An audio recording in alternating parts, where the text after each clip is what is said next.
Hello. Hi. So you're not the only one that has out of town guests. I was supposed to be in Pasadena at 10, so it's like I don't know. I'll stick around for as long as you can, as long as I Oh, can. it's fine. I mean, if you have to get to Pasadena, head out. That's cool. It's like I said. So Aaron, to fill you in, we have some guests here, some relatives that are visiting, and so I don't have my space to do class. So I'm calling you from my office. This is my work laptop. This is the place where I meet with my coworkers. uh, so if you have Tai Chi questions, ideas, concepts, something that you want to work on, something, we can do like a Q&A session. Steve said he's got to get to Pasadena. So, yeah. Okay. Yeah, no, that's cool. I'm always down to hear more about Tai Chi meridians and any of that. I mean, it's I think it's helpful overall in learning qigong to feel the different. That was a cool. I didn't know about this spot here. It's a that was a really cool uh, observation. Are there other cool spots most Tai Chi guys don't know about?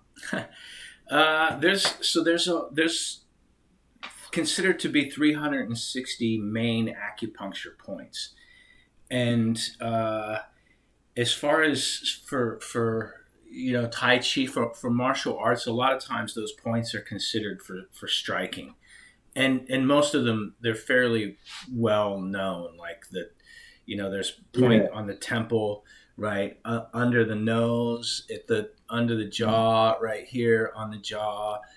Pressure points, right where TC, when he would take your hand and twist it, right. There's points on the hand. There's all different types of uh, places for points.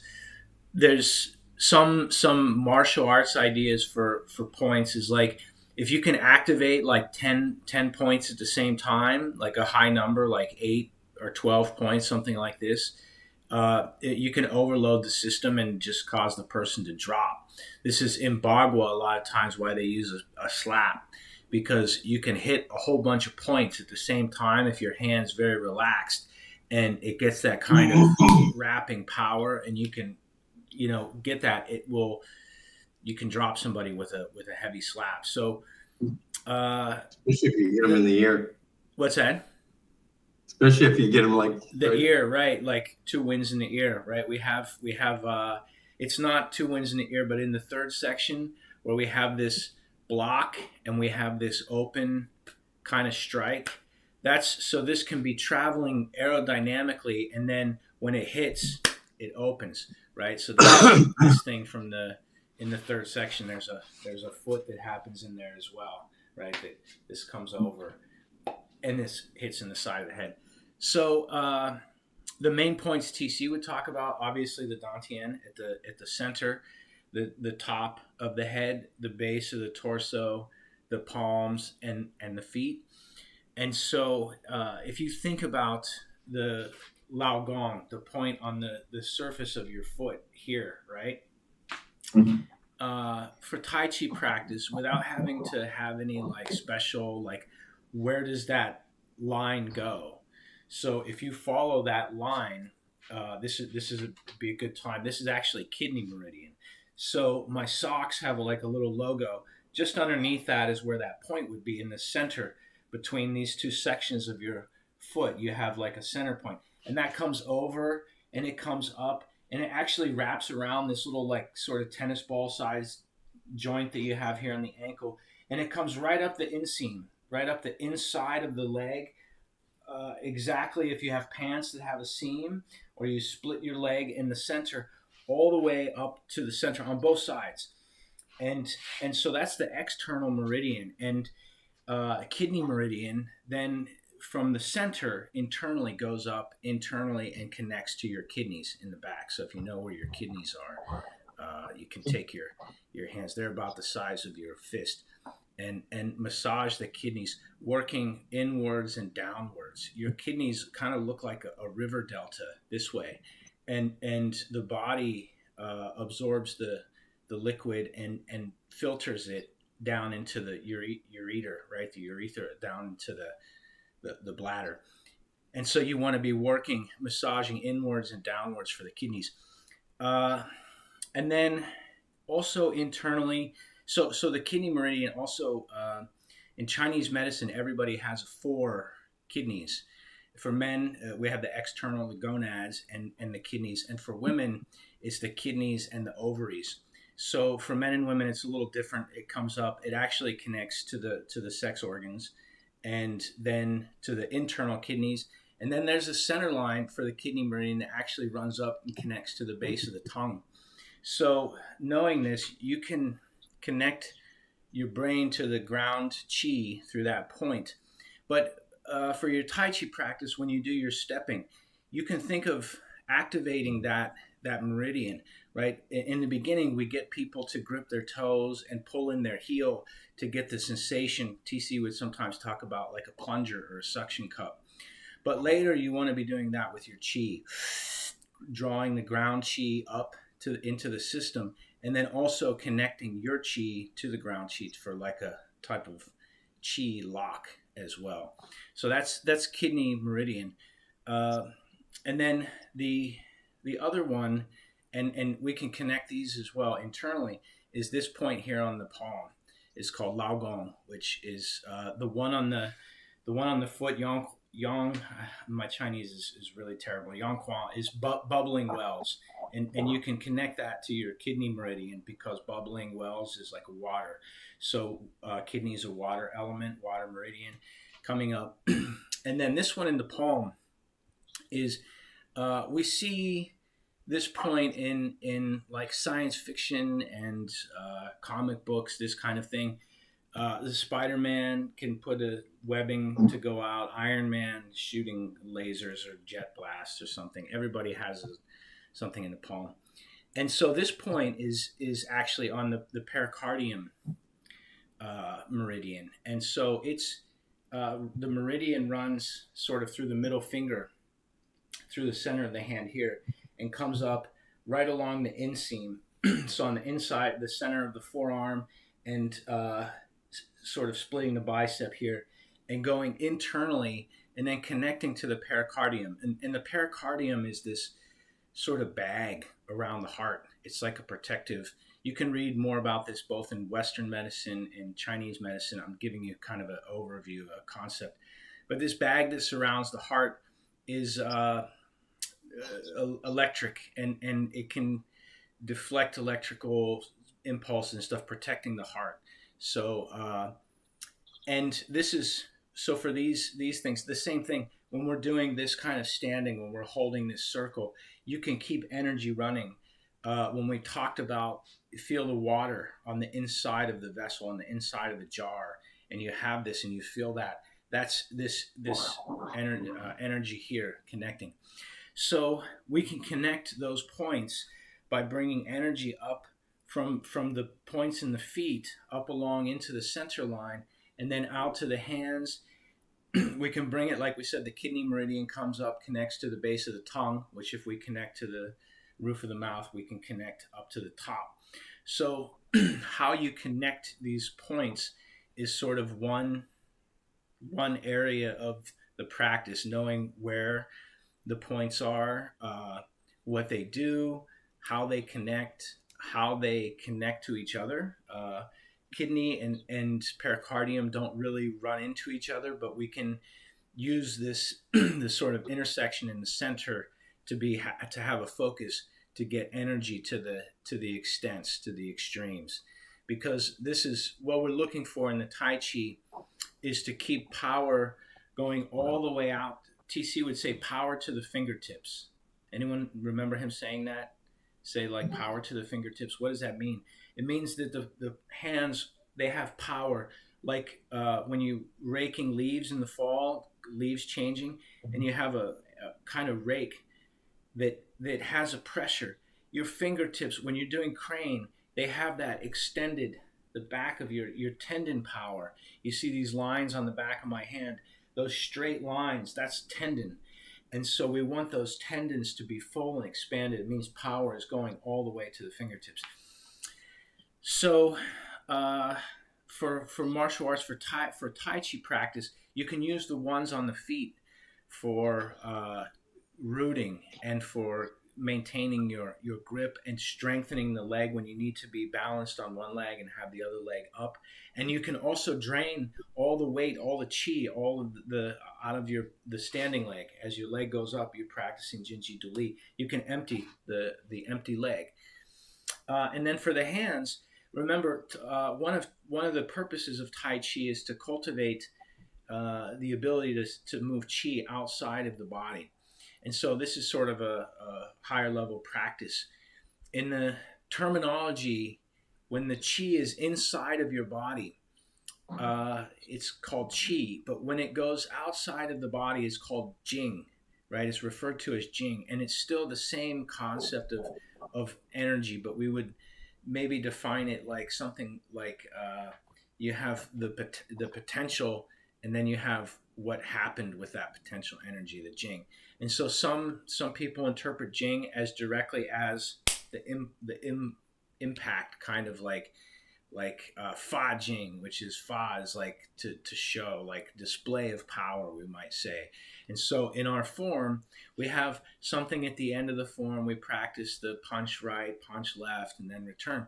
But if you go on YouTube and study Tai Chi for a while, you'll find somebody doing punch right, punch left with a ton of power, right? All this power coming, big fa jing, big display of power.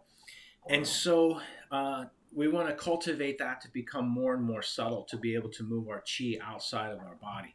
So, and control that. And also, as a note for, I'm recording this portion of this class for new people. We want to make sure that we don't send out energy, that we know how to get it back. So sometimes new people with finances, they like to spend a lot of money and they don't have the means to get it in return. And TC one time said to me, he said, don't send the energy out if you don't know how to get it back. So make sure that when you're practicing with this stuff, with your chi, when you practice the chi, that you are cultivating in a way that is improving, that you're not losing energy by sending out. Same thing when you go to heal someone. If you go to, I'm not a doctor. I don't have any type of degree. Any medical advice that I dispense should be considered for entertainment and traditional folk medicine purposes. But if you acupuncture or acupressure, you work on your family member or your pet, make sure that you can recover that chi. Make sure that you're in a powerful enough state to deliver a charge without losing. And optimally, instead of delivering energy to this point to the recipient, more like a wheel, you use your energy. It stays internal, and you can use your wheel to turn the energy that they already have. So instead of losing energy, something like that, you're like a cog. Your gear sort of turns their gear. So acupressure points, yeah, there's a lot to think about with points. For the Tai Chi, I would focus on the hands, feet, and then the head, top, and base of the torso, keeping power to the extents, because that's life. When you ever smash a bug, and what happens? They curl up into a ball, right? Spider. But when it's lively, it's open. And the same thing with humans. If when the human gets old, they start to shrivel. And so, but young human is very vibrant, filled with energy. So our goal is to free up the tension and cultivate the chi to have the lively energy for as long as we can. And the primary for that is not Spider-Man, something, is keeping the head top, keeping the correct posture, and also allowing the tailbone to relax and sink, keeping the spine in its most expanded state. So, by the way, for acupressure points, TC told me one thing interesting. One day we were at a park, and I told him I was doing acupressure, and he said, "Don't worry about it too much." He said, "There's really only like 2 points that you don't mess around with, and one is Bai Hui at the top, and you can work on that point, right? You can take your finger and press on it, but some people, you may hear of this term craniosacral work, right? Like somebody wants to do massage and press in on that stuff. Be careful with that point, right? And then the same one, the one at the base of the torso, that's at the bottom, at the perineum, between the anus and the sex organs. These are the 2 poles of the body. If our body was a globe, this would be the North Pole and the South Pole, or reversed, whatever. So that said, just be careful. Take care of this one, especially if you've ever been in sparring, fighting something. Getting hit directly in that point is very disorienting and could potentially do some real damage. And I can't imagine getting hit in the taint. It just doesn't sound like a good thing. So be careful with those 2 points. But that's sort of the extremes. If we take the human and we have the Da Vinci pose and they're laid out, we have top and bottom, which is the head top and the base of the torso. We have the extents of the arms, and then we have the extents of the legs, and everything sort of I don't know, either connects to those points. Each of those sections, acupuncture, by the way, is sort of like has like a mini map. The same way there's a Buddhist koan that says from one hair of a lion, 1,000 lions, right? And so, what does it mean? We can guess. My idea is that they were aware of fractal self-similarity. Your hand is the same as your face, and it's the same as your foot, and it's the same as your ear, because it's all made of the same genetic code, the same spiral that makes all of those things. And so you can access, this is what, when you see an acupuncture chart that's just an ear, right? Or sometimes they have the foot, hand. They make one that's an iris, right? It's just the eye when you look at the eye. And sometimes it's the white as well. You can tell if somebody has very, very white eyes. Organ health is generally very good. But if you see lots of blood vessels, organs may be processing alcohol, all different types of things happening. So we can, good acupuncturists can see the quality of the health of the person from the face. If you start to see yellow in this area, like on it may just be your web camera, but it may be something else. So you can see color in the face. You can see the quality of the chi in the hands. We're fractally self-similar. So think of the ear, the hand, individual bones like ECIWO, what Dr. Liu teaches, is just this one bone on the back of the hand. These are like, in the building, you have a control panel for the electricity, and maybe even for a skyscraper, by pulling some switches, you can control the electricity for the whole building just from one panel.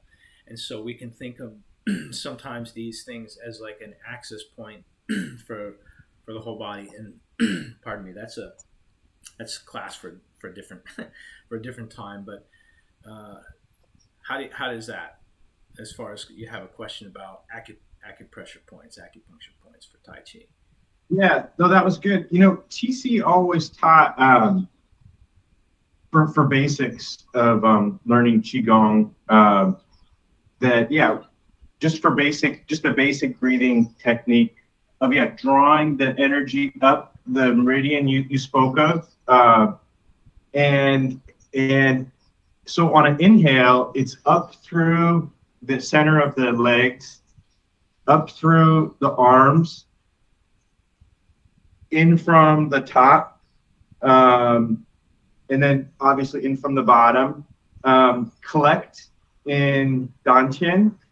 Collect all three of those sources in, and collect in Dantian, and then send out, of course, by going back up the spine, out the sides of the legs, and out the shoulders and the back of the arm, or the external part of the arm.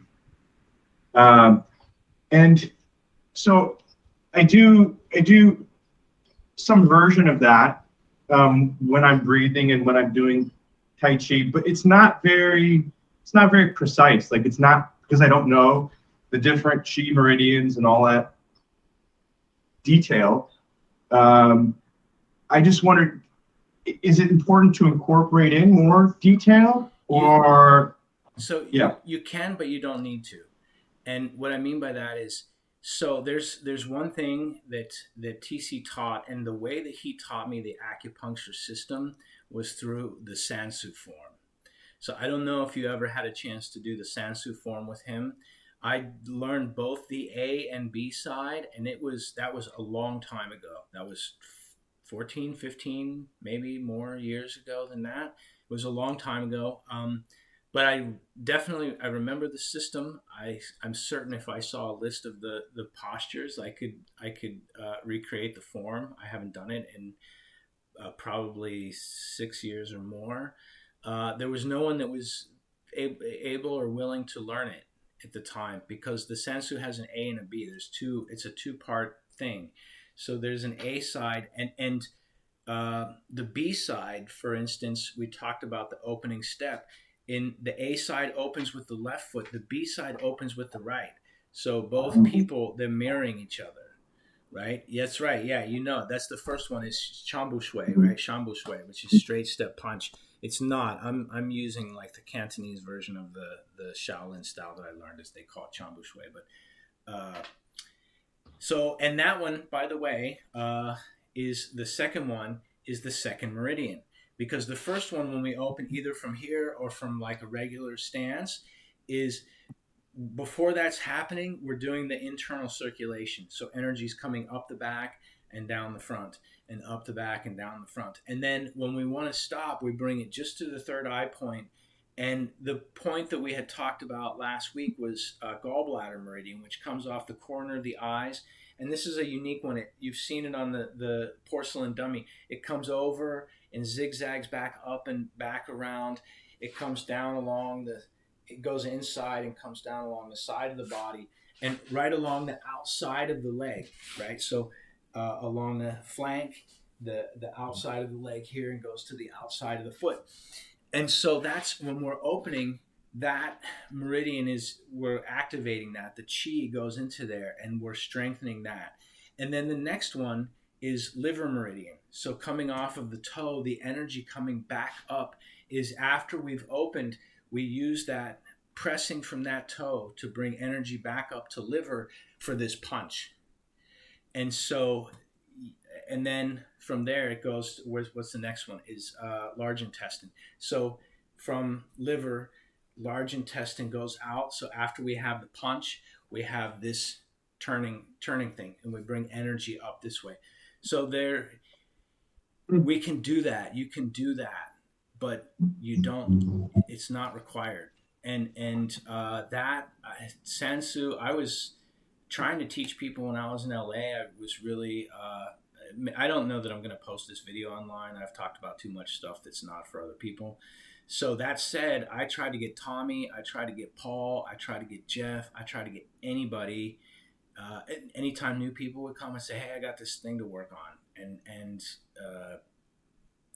nobody could do it. So anyway, even learning the A side is there's 14 postures, so there's sort of 14 main meridians, and my plan is to just TC taught me the meridians that way, and then he did some other workshops over at the Yahoo Center where he just would have people standing around breathing and take your finger and trace where the meridian goes, like touch the end points on both ones. And so I'm planning on doing that in like an online class. I don't know if you saw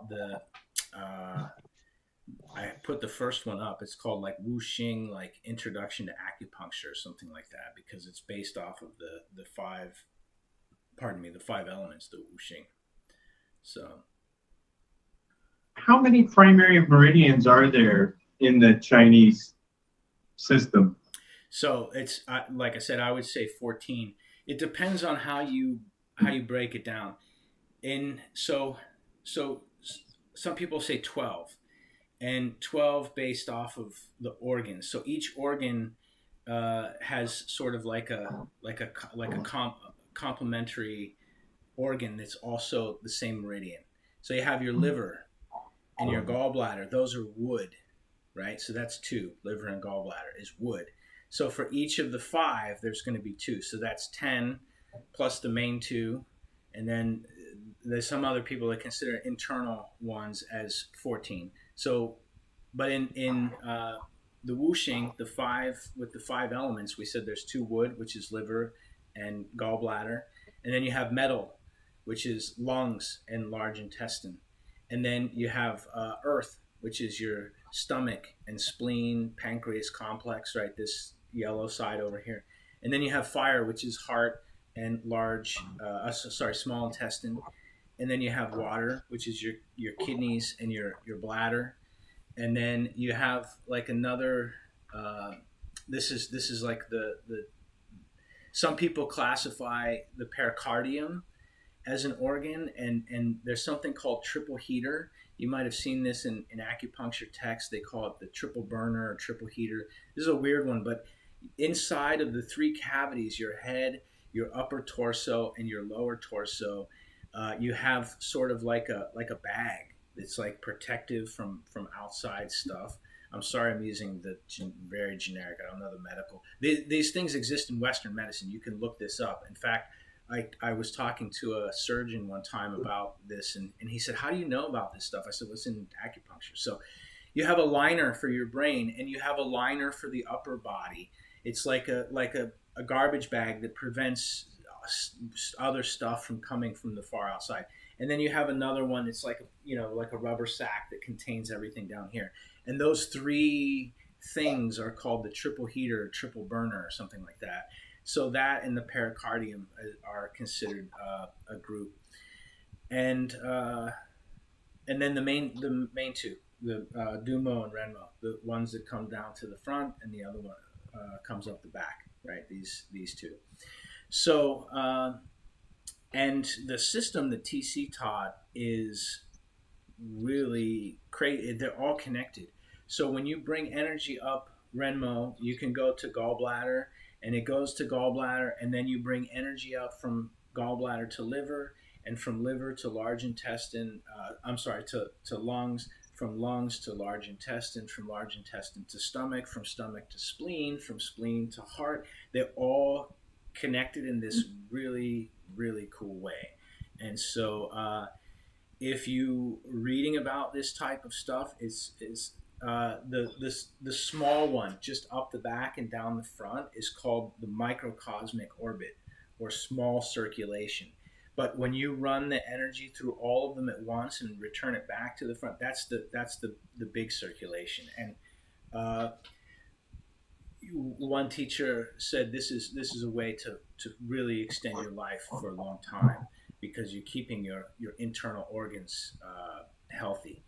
And when I say you don't need to do all of that crazy stuff, it's kind of like anything with any type of technology. You can explore it to the level that you like. If you may do Tai Chi and remain healthy your whole life without ever exploring that. And there's some things that how Tai Chi works that I can't explain. Gene, one time, we're talking about all of this kind of stuff, meridians or whatever. And one time, Gene looked at me and he said, Tai Chi is a mystical art. You can't explain it. So, in our modern world, we don't like that kind of answer. But at some point, it does work. And I have watched people. The YMCA in Palisades was a great example, because those people not studying, but then they saying Tai Chi is giving me some improvement, and they're not looking at their meridians or thinking about how to move the energy. They're just practicing some basic movements. And so if you have some pattern, some breathing strategy, you can read books about it. Dr. Yang has in fact, I recommended in the first whooshing acupuncture video his big book on Qigong meditation. There's but we can also, if you just sit down and put some headphones in and do the form and have a good time, have a half smile, it's maybe better than reading all the encyclopedias about qigong, combined. And I think that it's good to have a, you're like, all right, what's the next, what are the sort of next things? And I don't think it's required for to reach the highest levels. I mean, for what your path is. Some people really like the fighting and they want to go out and spar every week. And I know, Aaron, you had a student that was requesting push hands all the time and a lot of fighting technique, and that's okay. A teacher and a student should be kind of similar in that way. If you like boxing and they don't like to box, that's okay too. But if you're not a big boxer and that's what they want to do, well, go find another teacher. It's whatever it is, what it is. So, just like anything, develop as much or as little as you like. Practice to the level that you like to practice at. Uh, yeah, I mean, what do you think about all that? So, yeah, that's super helpful, Brian. I would definitely be extremely interested in that the acupressure class, just to learn more about it. I feel like it's like you add a little bit of a flavor of some new thing, and then you kind of play with it, and then it becomes more integrated as you continue to play with it more. So I'm kind of just looking like, what's the next thing I'm going to play with? Like, what am I going to add into this thing that I already got, this form that I have, and these patterns that I have? What else could I add to that? Because you've given us tremendous amount of good stuff to incorporate into the basic form that we study here in this class. Yeah, so I'm just always appreciative of the fact that you can add another little layer and another little layer, and make that flavor a little bit more complex, and kind of it keeps growing. And I noticed that my form grows and evolves as I add these new ideas into it. Cool. Good. I'll echo that. As far as the acupressure, I'd like to learn a little bit more about acupressure and stuff. I use a little bit of stuff because I have some sinus problems. I use, acupressure points on my face, but I'd like to learn more. Yeah. So anything you can teach. yeah, we don't need needles. Needle is like just one tool. You can use your thumb. So if you have to work on muscle that's in your back or someone else, is sometimes heavy work. So you can brace your thumb just the same way. Like if you have a screwdriver and you're really trying to crank on something, and then you take the screwdriver away, like you're using these other fingers to brace this arc here. And then if you take that and you press it into your other hand, you should be able to feel it. You can get a lot of power. And so this is the interesting thing about the acupuncture system, is that's the yang end of it. And the same thing with the needle. Needle is metal, right? Like when we talk about yin yang. So what's the opposite? Opposite is, if you need to fix a point on somebody's arm, is there's no touch. It's the opposite.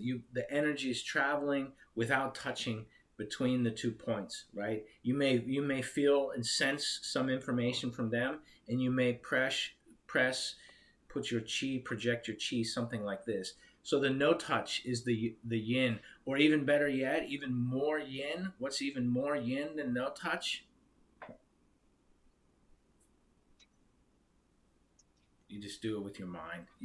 You can touch the point on the other person. You send your chi out to the other person to touch with it's the most yin.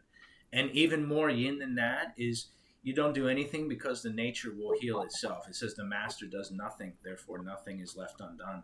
So you go, okay, that person has an arm. You look at it and say, no need for treatment, it will heal. And then that's the most yin. You leave it completely alone, and the nature takes care of it itself. But the needle, So this is when we talk about learning acupuncture, acupressure. One of my teachers told me this story. They said a long time ago in China there was a famous doctor, acupuncturist, and he was the kind that could cook up the herbs and make you drink the herbs and put needles and scraping gua sha, like scrape the skin off and use hot cups, like create the suction and pull toxins out from inside the body.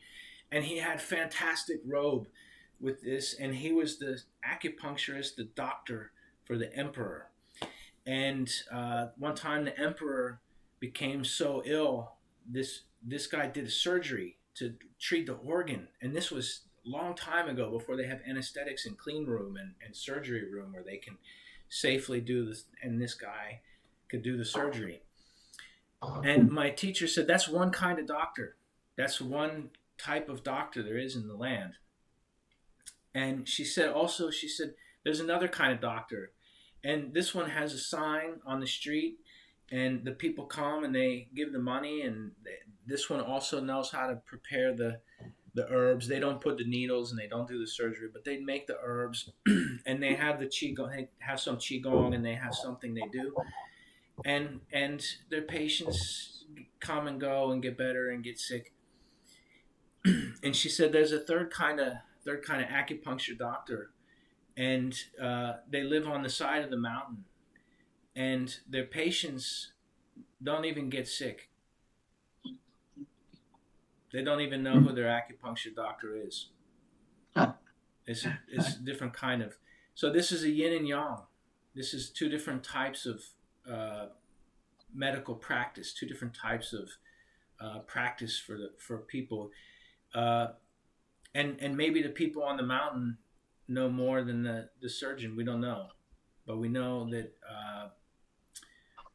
we know something. Yeah, we know something. So learning it may not be as important as just practicing it. Just practice 5 minutes of Tai Chi in the morning, or when you wake up, stretch out, get power all the way to the fingertips, power all the way to the toes, and by filling the whole body with Qi, whatever means you do it, just by standing or practice some Tai Chi or sitting to meditate or go for your morning walk, you can do all of it. You can, without any special instrument or training, you can continue to expand.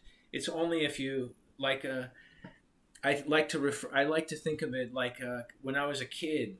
I like to take things apart. I like computers. I had a computer. I'm working with computers now, and I like taking them apart a lot of times more when I was younger, more than putting them back together. And Kung Fu is like that. In the beginning, we're just taking it apart, learn how to shut the system down by hitting in certain places that gonna do the reset, do the reboot, or hitting in places where it's may not do a reboot, but it's gonna prevent the other party and give us some opportunity to go whatever we're looking for. And then later, once you've taken apart enough radios, you go, oh, how can I put it back together? Or if the radio is old enough, we say, how do I put my radio back together, right? How do I do this? And I think that's the purpose, the goal that TC wanted for people, was so that you don't have to go to an acupuncturist, but you can look at your own system and look and say, I see my spleen is deficient. I need to eat this kind of food, and I need to see these kind of colors, and I need to hear these kind of sounds, or whatever the case, the way that you understand it, to attain balance. When he taught Tai Chi, he was not really into Kung Fu. He was far more into cooking and eating than he was martial arts. So the Kung Fu part of it was just, I don't know, one part. And so, I don't know where I was going with all that. I lost my train of thought. Yeah, you can learn, you can practice on yourself. You can learn, I remember what it was, is that the Tai Chi wasn't for boxing. It was for when you're around the home, right? I see Aaron has a big space back there. There's a table, right? The red table. When you pick it up, return tiger to mountain, get your feet to the right position, sink your tailbone, straighten your back and neck. And when you have the structure, you can carry a whole tiger, 500 pounds, something like this. You can lift a lot. And so lifting the table should be very easy. He wanted people to benefit from the Tai Chi around their home. And I think the same thing with the acupressure. We don't have to become some monk and learn 360 individual points, and there's literally 10,000 other points. In fact, theoretically, there's an unlimited number of acupressure points on the body. So it gets kind of weird. It's like space. If you just keep going far enough, you're gonna hit something maybe. And so we don't have to learn all that. You can practice a simple Tai Chi, simple standing, simple Qigong, and it's just as far as you like to take it on your own. Yeah. Oh, that's good. I intend to teach more. Like, I have the first of those series, and I was planning on doing like maybe six or eight more, but that's an hour long each. And my reason for wanting to do it like that is because organizing a workshop, it's hard enough to get a class, and organizing like a special workshop that's going to take like, TC would teach like 3-hour workshops from 1 o'clock to 4 o'clock at the Yahoo Center, right? And so now you can't get anyone to stay anywhere for 3 hours. That's considered to be like a feature film length thing. You better have popcorn and Junior Mints and some soda for them or something when they show up if they're going to be there for 3 hours. So my idea was to encapsulate it into hour long, like try to do 1 hour per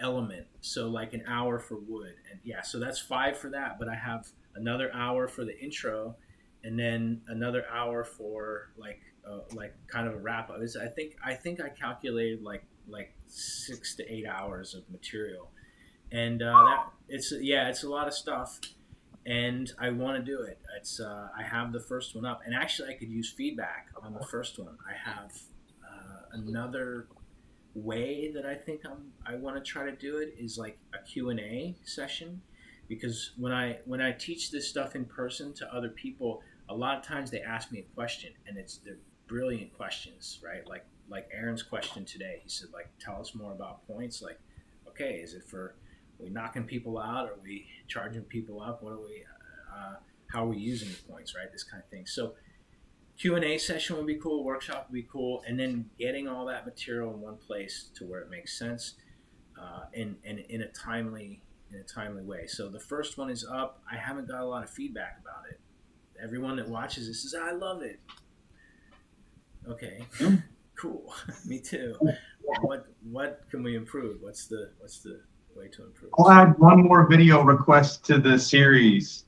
Do you remember the class that TC would teach? He taught it towards the end, one of his last classes, on integrity, on the concept of integrity. Yeah, he was teaching the Wu Yu instead of the Wu Shi. Yeah, the Wu Yu is. I actually made an animation of it, and I will send it to you guys. I made like some abstract animation of the Wu Yu, but yeah, that is the idea of like using your like total body. And so the integrity thing means that your little toe is supporting the upper back part of the crown, right? And because this part of the crown here is pushing up, it's also supporting this part of the pectoral. Everything is integrated. Everything is like structurally whole, and so it's all connected. Yeah, I can't remember the other ones. They're all in like it's like integrity, relax, Pong is one of them. So there's 3 or 5. I've got my notes from class. If I ever find them, I'll shoot them over to you. Yeah, I have them somewhere here. Okay. Yeah, all right. What else? Questions, thoughts, comments? And by the way, for Steve, like if you said for your headaches, for sinuses, that kind of stuff, you can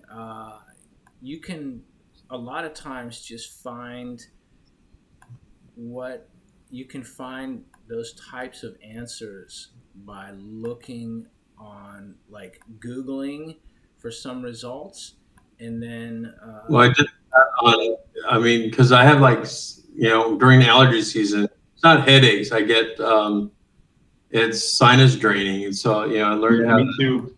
what little pressure points like right here, acupressure that I can push and for how long, to help the draining or, it opens up the sinuses. sure. So, but this is where that is sort of like a very yang approach to the acupuncture is like going directly to the point.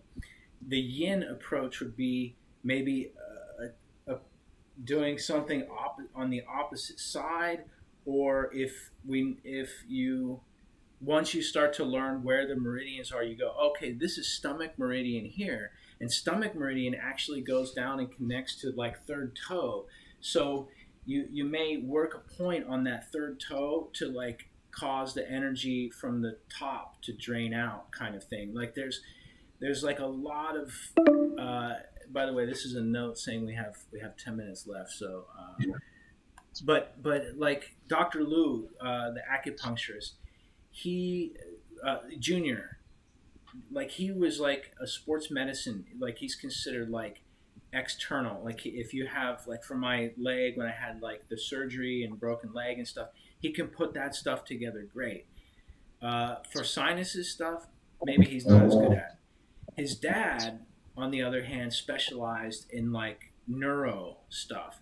So like stroke recovery and people with like Parkinson's or like perhaps memory loss, dementia, this kind of thing. His dad could rewire the system and get everybody back online. So with your practice, you will also cultivate like sort of like when you go to college, you have like a major Yeah. in So that's why electrical. I would like to learn some more of those kinds of things too. Anything, it doesn't necessarily be, I just use it right now for sinuses, but learning other things is always good. Yeah. So this is what I'm saying. For me, I have very strong hands and I have a very yang practice. So like muscles and tendons and stuff. And I learned from Chris, and I've had a lot of injuries. So, but different people may have specialty on organs or specialty on muscles, tendons, specialty on the electrical system, specialty on like some type of healing, like colds, flu, that kind of thing. One time, one of my kung fu teachers told me he got real sick one time, and his relative took him to an acupuncturist that made him sit down or lie down and took a long needle and shoved it like way up into his nose and his brain and pulled it out. So people have weird techniques. There's something called bone melting kung fu.